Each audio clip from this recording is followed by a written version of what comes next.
नमस्कार, मैं आपका दीपक शर्मा। केंद्रीय शिक्षा मंत्री धर्मेंद्र प्रधान ने नीट यूजी परीक्षा में कथित गड़बड़ियों, पेपर लीक के विवाद, इसके विरोध में देश भर में चल रहे छात्र आंदोलनों की नैतिक जिम्मेदारी लेते हुए इस्तीफा दिया।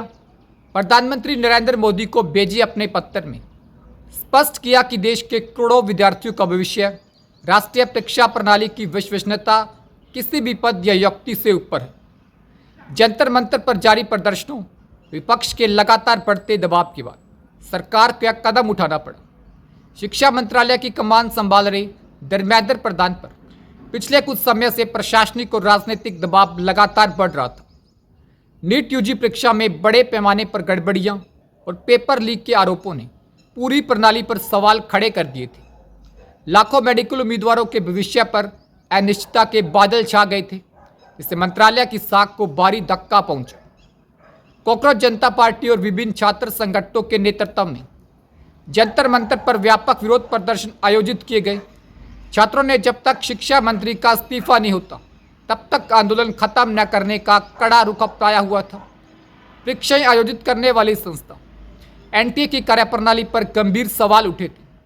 हालांकि सरकार ने कड़ा कदम उठाते हुए एनटीए के 47 अधिकारियों को बर्खास्त किया था, लेकिन विवाद शांत नहीं हुआ। नैतिक जवाबदेही सीधे मंत्री पर आ टिकी। संसद के मानसून सत्र में विपक्षी दलों ने एकजुट होकर शिक्षा मंत्री के इस्तीफे की मांग की और सदन की कार्यवाही बाधित की।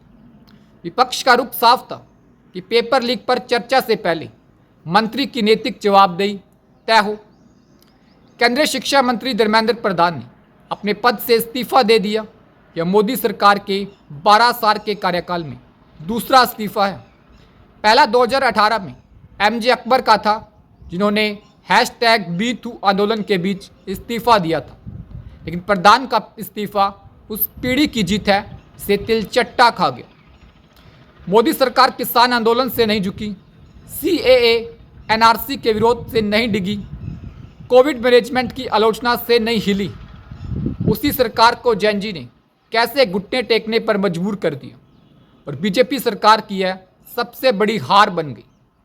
बीजेपी की सबसे बड़ी ताकत जमीनी मूड को पढ़ने और उसी हिसाब से नैरेटिव को कंट्रोल करने की क्षमता थी, लेकिन इस बार पार्टी ने अपना सबसे बड़ा एज खो दिया। नीट पेपर लीक के विरोध को शुरू में बीजेपी ने एक ऑनलाइन मजाक समझा, लेकिन यह मजाक CGP में बदल गया। इसे दुनिया भर ने जैन जी आंदोलन करार दिया। जब सोनम वांगचुक का आंदोलन चल रहा था तब तक कोई सुखी नहीं बन पाई, लेकिन जैसे ही सरकार ने उसे सफ़ेद चादर में लपेटकर अस्पताल पहुंचाया, वो वीडियो इंस्टाग्राम से X पर वायरल हो गया। बीजेपी ने 12 सालों में एक सख्त छवि बनाई थी कि कोई भी सड़क पर उतरकर मंत्री का इस्तीफा नहीं निकाल सकता। 2020 का किसान आंदोलन हो, CAA का विरोध हो, 2021 का कोविड प्रबंधन, सरकार कभी नहीं झुकी।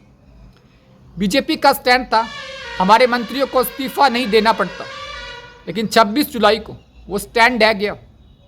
यह इस्तीफा सिर्फ बाहरी दबाव नहीं था, बल्कि बीजेपी के भीतर के सियासी भूचाल को भी दिखाता है।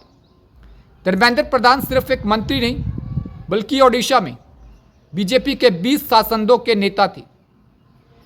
अब उन पर इस्तीफे का दबाव बढ़ा तो उन्होंने 22 जुलाई को इन 20 सांसदों के साथ एक फोटो पोस्ट करके संकेत दिया, मुझे हटाने की कोशिश करो और देखो क्या होता है। बीजेपी 12 सालों से विपक्ष को नाकाम करने में माहिर रही है। किसान आंदोलन से लेकर CAA तक कांग्रेस कभी भी बीजेपी को पीछे हटाने में कामयाब नहीं हुई, लेकिन इस बार ऐसा हुआ। राहुल गांधी ने 21 जुलाई को PM आवास के बाहर धरना दिया। पुलिस का उन्हें उठाकर ले जाने वाले कारनामे ने सियासी मैसेज दे दिया। राहुल ने 3 मांगे रखी: प्रधान का इस्तीफा, पुलिस कार्रवाई पर एक्शन और PM से माफ़ी। बीजेपी का दर RSS भी था।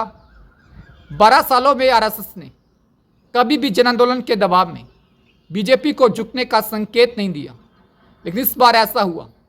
RSS प्रमुख मोहन भागवत ने 25 जुलाई को कार्यक्रम में कहा, अब वह समय नहीं है जब माँ बाप कहें और बच्चे चुप रहें।